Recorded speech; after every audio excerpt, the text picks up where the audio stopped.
Tonight, a tragedy of Sydney. 3 people dead, their bodies pulled from the water as their boat was slammed into rocks.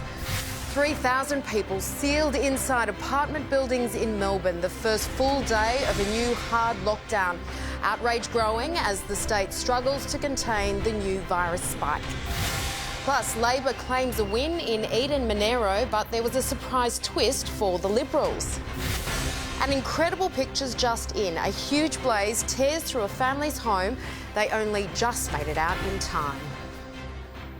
This is 7 News with Angela Cox. Good evening. We begin with a boating tragedy of Sydney. 3 people have drowned after their vessel overturned and washed up on rocks. Samantha Brett sent this report a short time ago. And good afternoon. A tragic scene here at La Perouse. Locals and people were heading out to enjoy the sunshine at about 12:30 this afternoon when they were faced with a grim scene. A boat capsized, 3 passengers on board all died. The rescue chopper was very quickly on the scene and 3 people were given CPR as paramedics tried to save their lives, but there was nothing they could do. When we're this close, it really gives us a great chance to make a difference and get in early. We have no knowledge, or I'm not in a position to speculate what happened, apart from that 3 people went out on a nice day in a boat and they haven't come back to their loved ones. Bystanders were shocked by what they saw and said it all happened so quickly. Quickly, just a few minutes. 7 News understands that the 3 men were not wearing life jackets. Investigations are now underway as to how this tragedy unfolded and what caused the deaths of the 3 men. Like a prison, that's how residents of Melbourne's 9 residential towers under hard lockdown have described their living conditions. The Andrews government made the decision to seal off the buildings yesterday after a new virus spike. The Premier now being warned the situation could easily become a disaster if he's not careful. Louisa Cheatley reports from one of those tower blocks.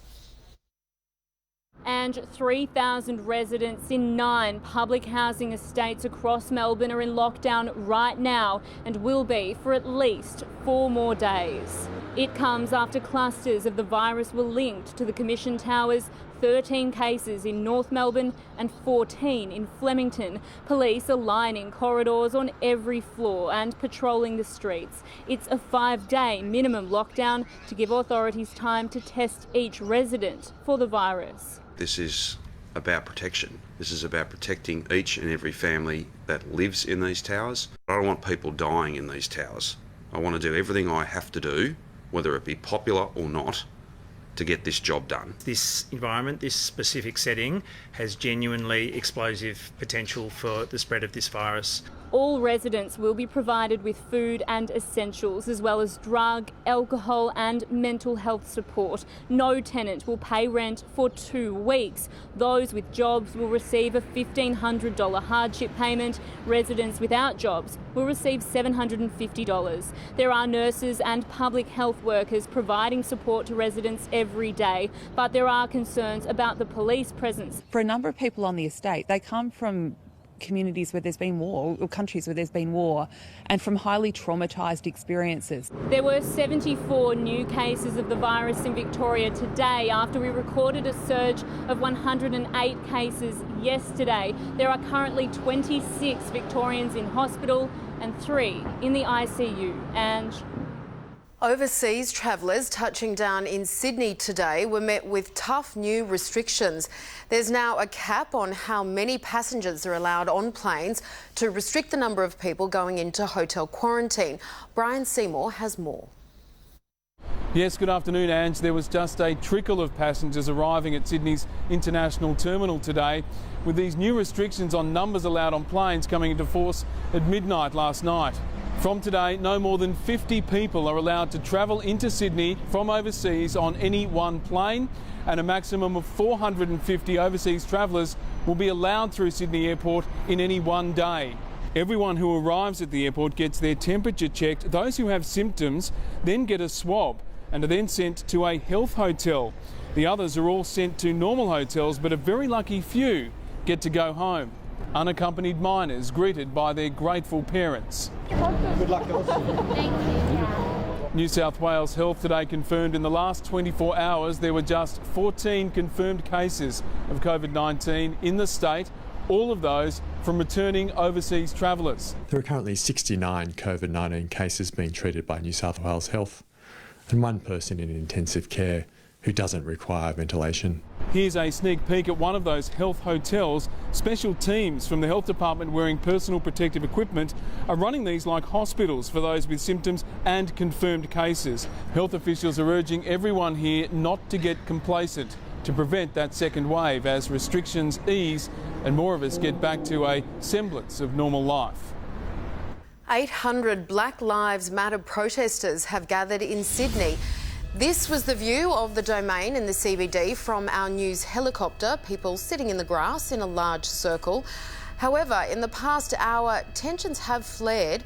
Police moved in on demonstrators as they moved towards Hyde Park, where the statue of Captain Cook is located. At least one person has been arrested. Despite the tense scenes, the protests have been largely peaceful.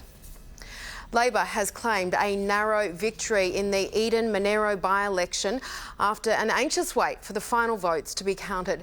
The party appears to have survived a dangerous swing to the Liberals, pulling off what it calls an ugly win. In recent weeks, the federal electorate of Eden-Monaro has been a testing ground for the major parties and their leaders. Today, they have the answer. A knife-edge marginal and Labor held beforehand. The electorate is still a knife-edge marginal for Labor. I'm very pleased and honoured to be the next member for Eden-Monaro. With all but several thousand postal votes counted, Labor's Christy McBain claimed victory over the Liberal candidate Fiona Cottfords. It was an against the odds victory, but we fought it on the issues, and people voted for us. As the vote neared, Anthony Albanese campaigned here in the bushfire-hit town of Cobargo. The by-election, his first electoral test as Labor leader. A devastating result for Anthony Albanese and the Labor Party. Labor's primary vote fell in Eden-Monaro, forcing it to rely on preferences from, among others, the Shooters and Fishers Party. It's a bit of an ugly win for us, I can see, but it's a win just the same. Eden-Monaro has also tested whether Prime Minister Morrison's popularity will actually swing votes. In the end, it appears to have had little impact on the by-election's bottom line.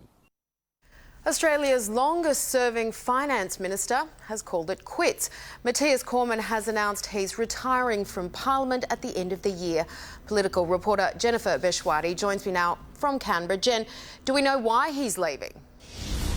Well, no particular reason, and there's been speculation for more than a year now that the WA senator was planning to quit politics, and today he finally made the announcement alongside his wife and two young daughters in Perth.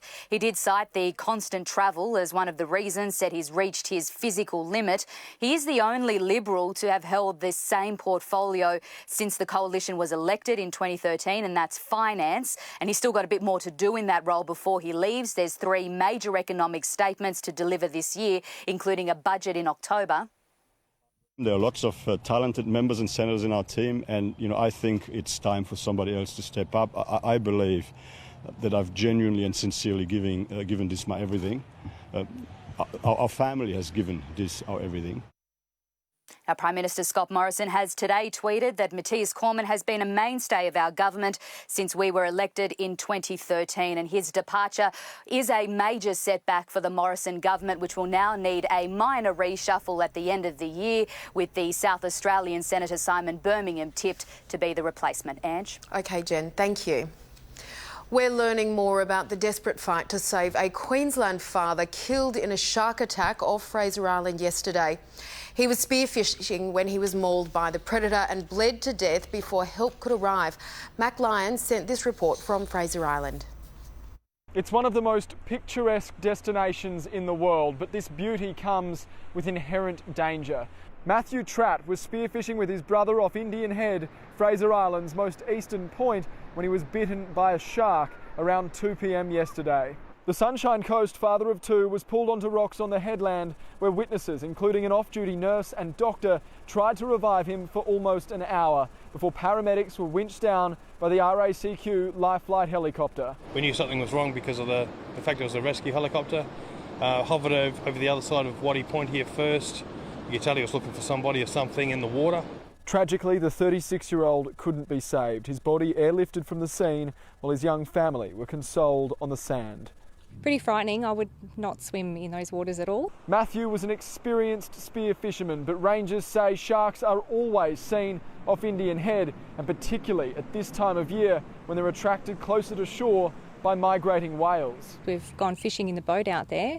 Yeah, you're lucky if you can bring a fish in, there's that many sharks. Tributes are flowing online for the young father. One friend writing, "You always had my back in the water. I only wish I could have been there to have yours."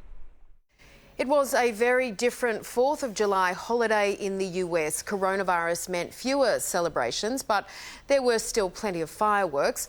Donald Trump used his Independence Day speech to take aim at what he calls the radical left. US correspondent Paul Kadak reports. Good evening, Angela. It's been a 4th of July unlike any other here, with the coronavirus seeing many events cancelled with fears that crowds could increase the spread. But in Washington, D.C., there was still plenty of spectacle, including a 35-minute fireworks display as part of a salute to America.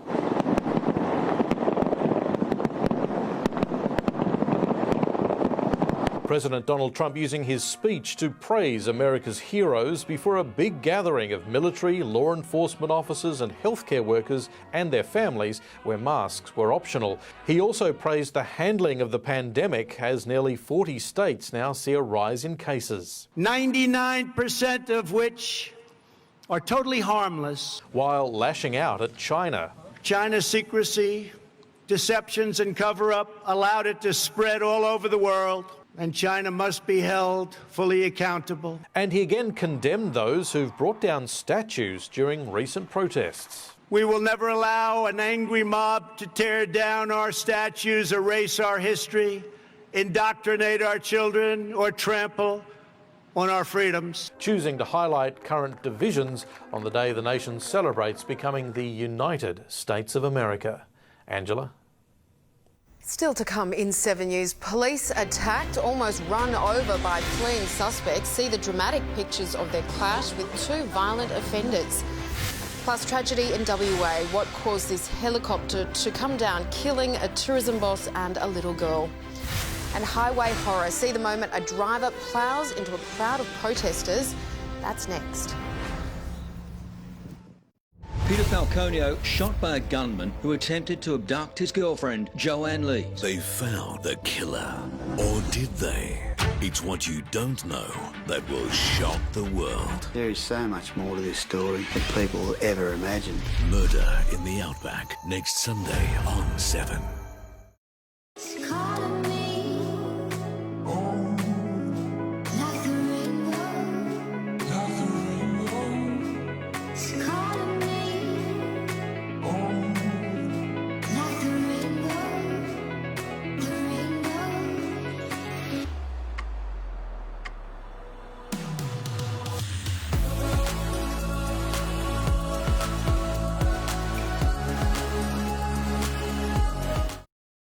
Treat yourself to a smooth, delicious barista-made McCafe coffee, and we could treat you to a free coffee every day for a year. Drive through and buy any McCafe drink and go in the running to be your local McCafe winner. Take an inspirational journey to Perth's trusted mirror specialist, Skurs. Over 150 styles and sizes. Designer luxury, exceptional quality at wholesale prices. Skurs, a world of mirrors. Visit us today. Unlike ordinary toothpaste, Colgate Total's breakthrough formula actively fights bacteria for 12 hours, keeping your whole mouth healthy. Colgate Total. Be totally ready for life. Save up to $60,000 with our stimulus package. Secure your brand new display home at Helena Valley Lifestyle Village with just a $500 deposit. Book a home inspection at helenavalley.lifestyle.com.au or call today. Firefighters are at the scene of a house fire in Penrith in Sydney. They've spent the past hour there battling the blaze. It went up in flames earlier this afternoon. Incredibly, the family which lives inside managed to get out just in time. An attempted arrest of two men in Adelaide has spiralled out of control.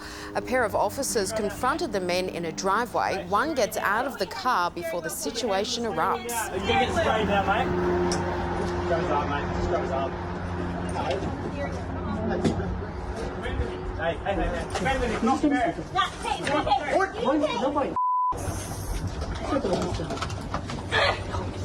Babe, biyahe na.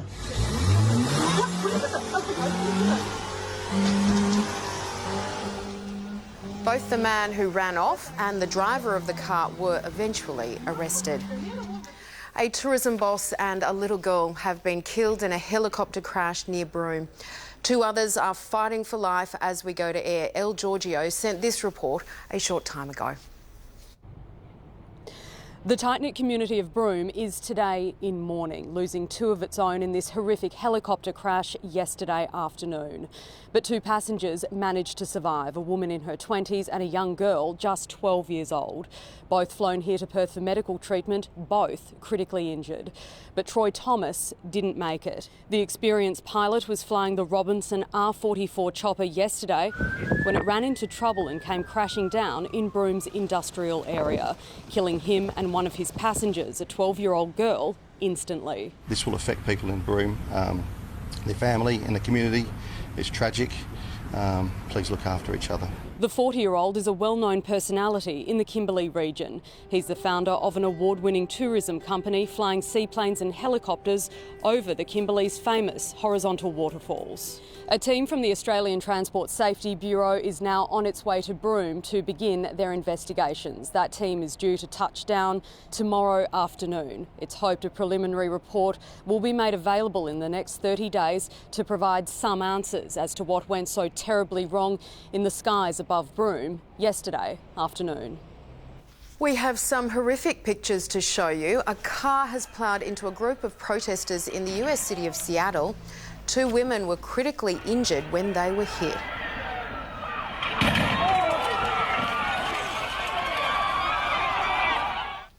The 27-year-old driver has been arrested. Investigators are treating it as a deliberate act. Pubs, hairdressers and restaurants have reopened in England after more than 3 months of coronavirus lockdown, but it's scenes like this that are already making officials concerned. Thousands of drunk revellers have packed together with no regard for social distancing. All this on a day when the UK's virus death toll reached more than 44,000. Sport is next with Mel McLaughlin, and Mel, the Broncos are sticking with their coach. Yeah, they are, Ange, but they are a big club at an all-time low. The latest on the Broncos' woes up next. Also, Joey Leilua's brain snap, Ivan Cleary blowing kisses. The Panthers beat the Tigers in a spiteful stoush. And Michael Walters marks a special occasion as Freo fly over the Crows.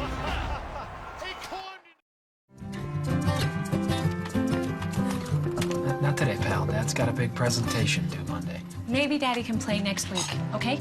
Daddy doesn't work. Daddy doesn't get paid. People like Daddy's work so much, they pay him for it. What now? What's this? Can I buy some of your time? No, you can't. For you, it's free.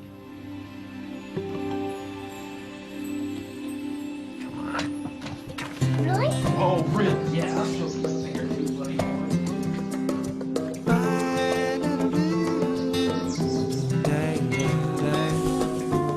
Spend something on your family that shows them what they're worth. Spend your time. What's that for? Tomorrow. From the Church of Jesus Christ of Latter-day Saints. Saddler's Home. Simon Modular Sofa now $8.99. Console Table $79. Sarah 2 and 3-seater $9.99. Thomas Dining Table $3.49. Homewares reduced. House is not a home without Saddler's Home. Are you unable to work due to illness or injury? You could claim insurance as part of your super. Talk to Australia's #1 law firm today. Morris Blackburn Lawyers will maximise your claim. Call for your free super check now. It costs nothing to know where you stand. Welcome back. Broncos boss Paul White says the club will keep supporting coach Anthony Seibold despite another insipid effort in Gosford last night. Brisbane was stunned by a Warriors side containing homesick and replacement players crashing to their 6th straight defeat now. Captain Alex Glenn and Brodie Croft broke down after the final whistle. The pain you saw in the guys' faces, that's how we're all feeling at the moment. We'll stay the course. We'll keep providing the necessary support. West Tigers centre Joey Leilua faces a ban of up to 6 matches for a high shot on Dylan Edwards after seeing off the Tigers 19-12. Panthers coach Ivan Cleary blew a kiss to a heckler from the coach's box.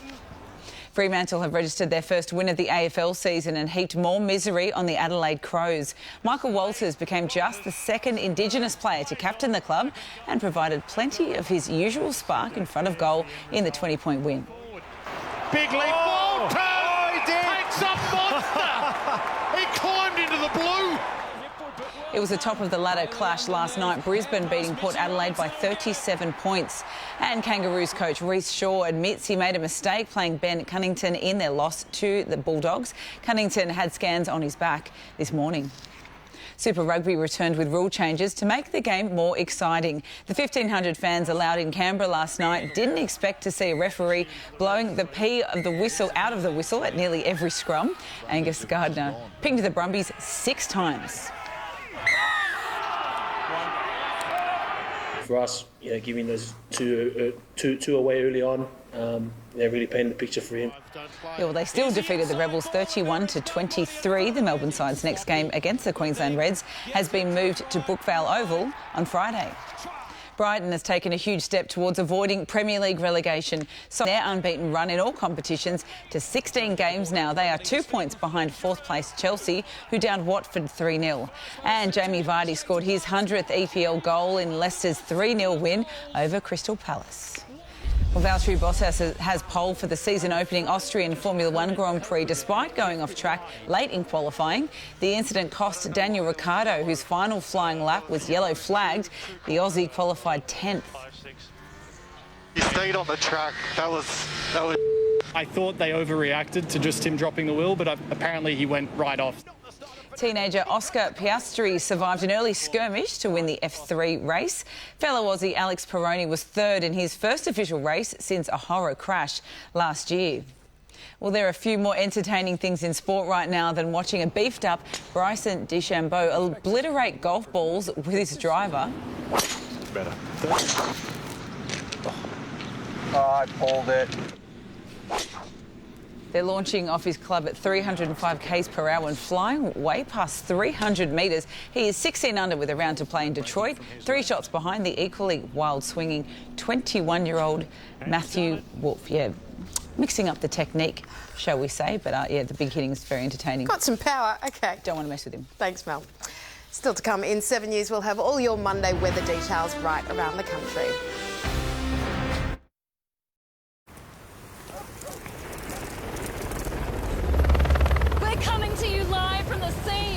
What you've got there? Toilet paper? Nah, just dinner stuff. Right. You must have paid an unprecedented price for that during these unprecedented times. Nah, they're from Aldi. Prices are always low. Let's just go. Whatever happens, our low prices are here to stay. Aldi. Good. Different. Getting back on the road is something we're all looking forward to. And at Toyota, we're here to help you do just that. Our dealerships are still open and we have a range of finance options that can help you get behind the wheel of your new car. Get 3.9% finance across the Corolla hatch and sedan range. Like to know more? Come in and ask us or head to toyota.com.au. Oh, what a feeling. Toyota. The $10. Streaming now on Disney+. The Tony, Grammy and Pulitzer Prize winning phenomenon is here. Hamilton, streaming now on Disney+. Et voila, a perfume for the toilet. Delightful. But there's a breath way. Breath Deluxe, inspired by fine fragrances. It helps keep your toilet shiny and clean with a luxurious scent. New Breath Deluxe, our first perfume for your toilet. We're working on something bigger than we've ever done before. It's bigger than this, and this, and even this. We're creating over 200,000 jobs by investing in Australia. That'll help get our super and the economy growing again. And if you're with one of these, you're a big part of it. Just when you thought life in America in 2020 couldn't get any weirder, Kanye West has announced he's running for president. The singer and fashion designer made the declaration on Twitter overnight.